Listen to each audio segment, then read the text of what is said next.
Hey everyone, we are Group 4 and today we'll be explaining our scenario for the midterm.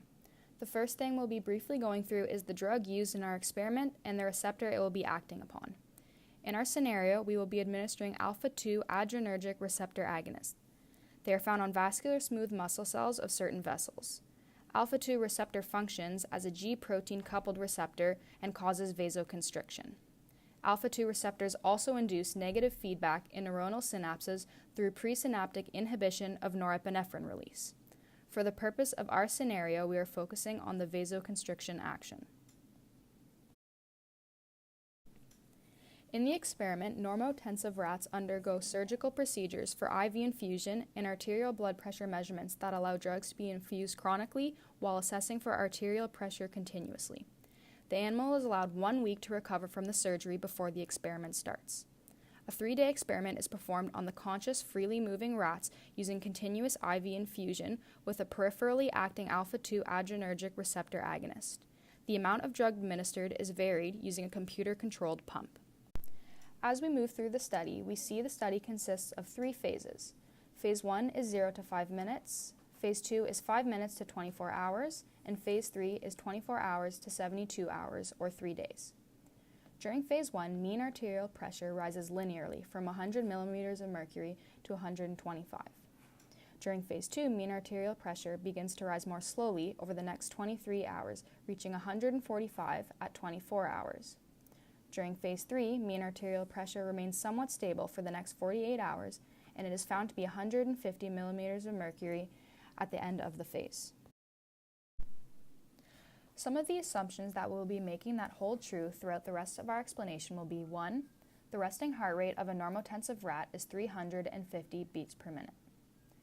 2. The baroreflex will fully reset 24 hours after mean arterial pressure has stopped changing, as a short-term steady state has been achieved. 3. It takes 0.05 seconds for the baroreflex to respond.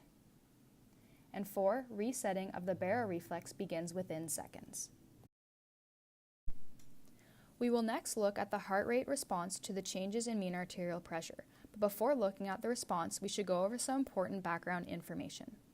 First, under normal conditions, the decrease in heart rate, that is the response to the sudden insult, i.e. sudden increase in mean arterial pressure, would lead to a reduction in mean arterial pressure of about half the original value. However, in our scenario, this effect is masked by the constant vasoconstriction due to the drug. Also, normally, with a sudden increase in mean arterial pressure, the baroreceptors will respond by decreasing heart rate, but will begin to reset within seconds, as we mentioned earlier. Head and McCarty showed that you can prevent this resetting by alternating increases and decreases in mean arterial pressure when assessing the baroreflex curve. But for this situation, we are assuming a unidirectional increase in mean arterial pressure, and therefore resetting will occur. Now, let's take a look at the changes in heart rate in response to the increasing mean arterial pressure. In Phase 1, we see a linear increase in mean arterial pressure, and so we predict the decrease in heart rate in response to that insult will also be mostly linear.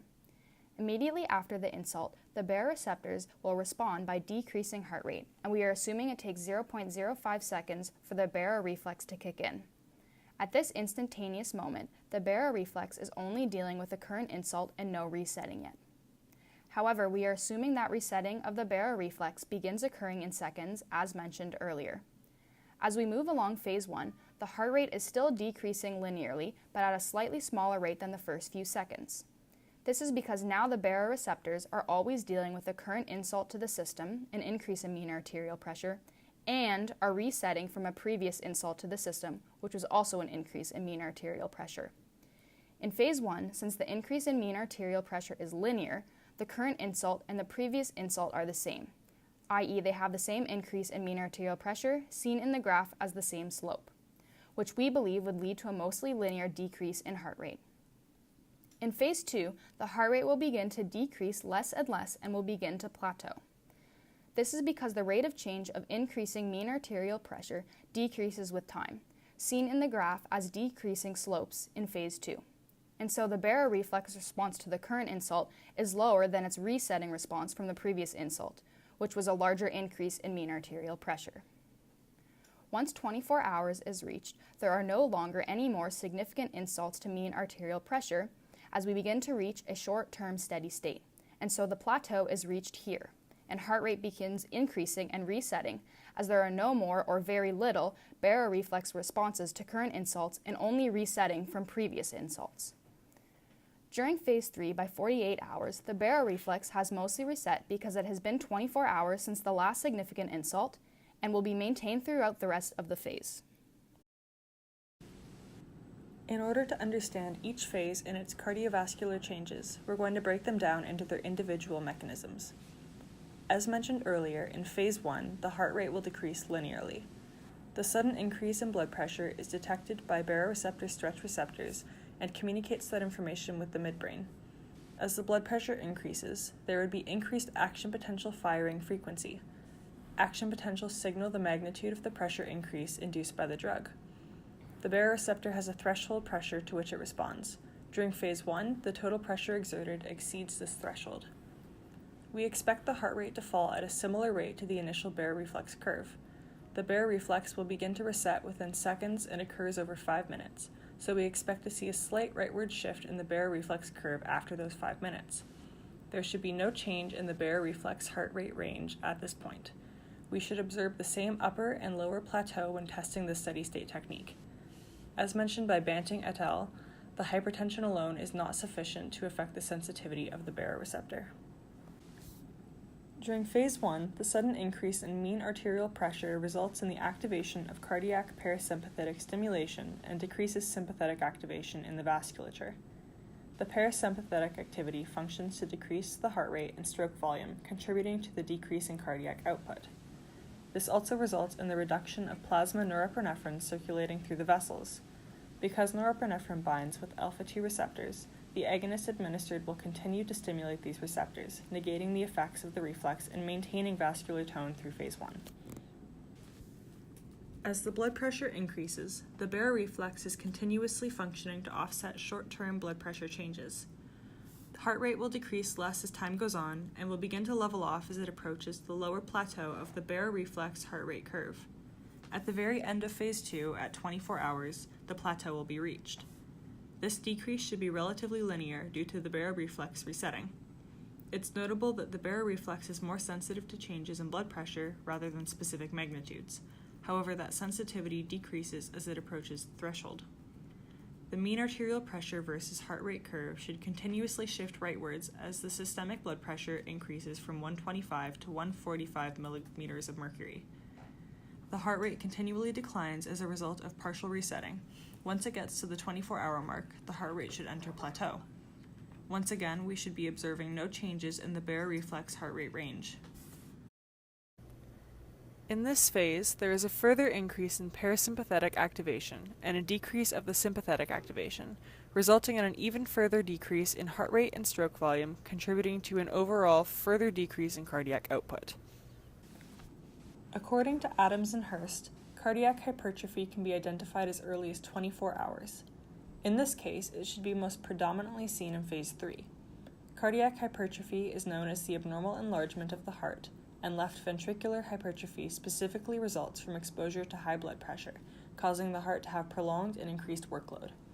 In a study by Makowski et al., they found that the combination of left ventricular hypertrophy and hypertension causes a progressive inhibition of parasympathetic activity.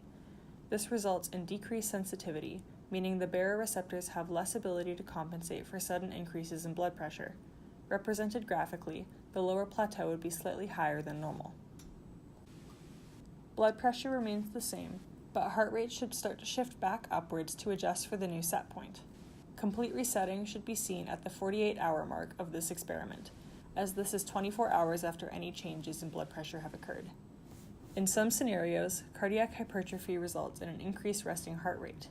This can be caused by a loss of parasympathetic activity on the heart, tipping the sympathetic-parasympathetic balance controlling heart rate to a more sympathetic-mediated response, thus increasing heart rate. Additionally, since parasympathetic activation accounts for decreased stroke volume, its inhibition would result in a higher stroke volume.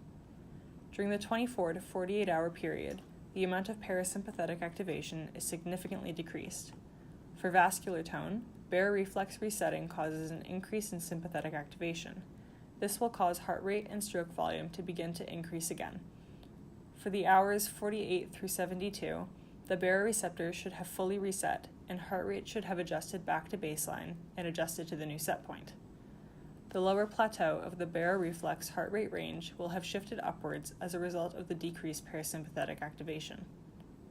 Since the heart rate and stroke volume are increasing during this phase, we expect to see an increase in cardiac output, whose value should be higher than cardiac output at time zero, since the heart rate and stroke volume values are also elevated from baseline levels.